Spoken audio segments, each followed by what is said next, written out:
Everybody always picked on me. I thought if I could be a samurai, it would change everything. Sounds like you need a mentor. Perhaps a once great samurai who has fallen on hard times and maybe could use some help himself. But where could I find one? What? Get out of here! Who even made that? BLACKTREE TV, and I'm joined with Michael Cera, who plays Hank in The Legend of Hank.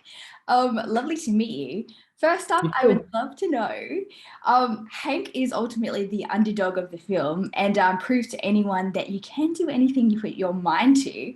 So what do you think audiences can learn from Hank and his resilience as a dog in a cat-dominated world?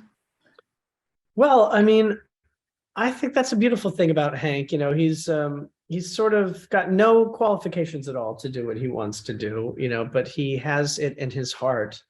And he knows himself very well and knows that this is what he's destined to do and doesn't give up on it. I think that's what wins over his, detractor or his, the people, the cats that don't want him in their world. So, I think that's a takeaway. I don't know if it always works out that way in real life, but it works out that way for Hank.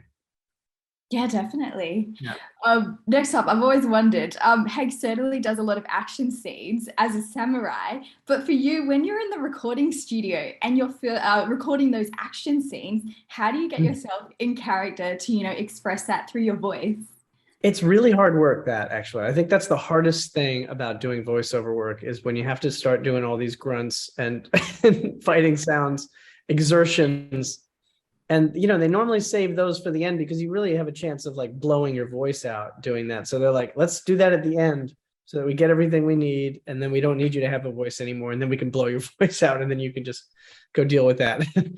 So it's normally like a half hour tacked onto the end of a 2-hour session where you're already very tired. And then you're like, okay, let's do these exertion sounds now. And I'm not kidding. I think that's the most like taxing and physically exhausting work I've ever done as an actor. It's way more exhausting than anything I've ever done on a set in live action, just standing in a booth grunting for a half hour. It just takes it out of you.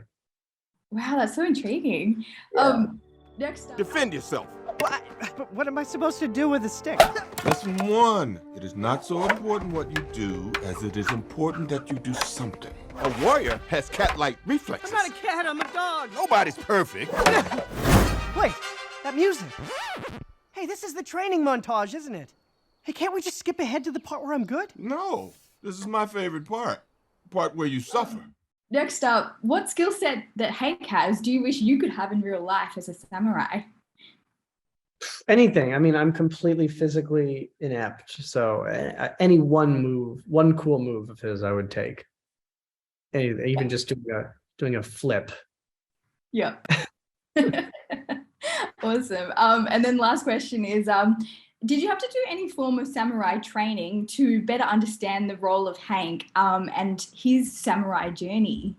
No, I didn't, but I did buy a pair of like soft foamy nunchucks during the pandemic just because I was sitting around at home. I was like, maybe I could learn some, and I did get kind of good. I did get I had like a little routine I could do. And for a week I had it like down up to speed where I was like, maybe I could buy some hard wooden nunchucks and do this and not like knock myself out, but I just gave up on it. Yeah. Awesome. Well, this has been incredibly insightful. Thank you so much for chatting and congrats on the film. Thank you. Nice talking to you.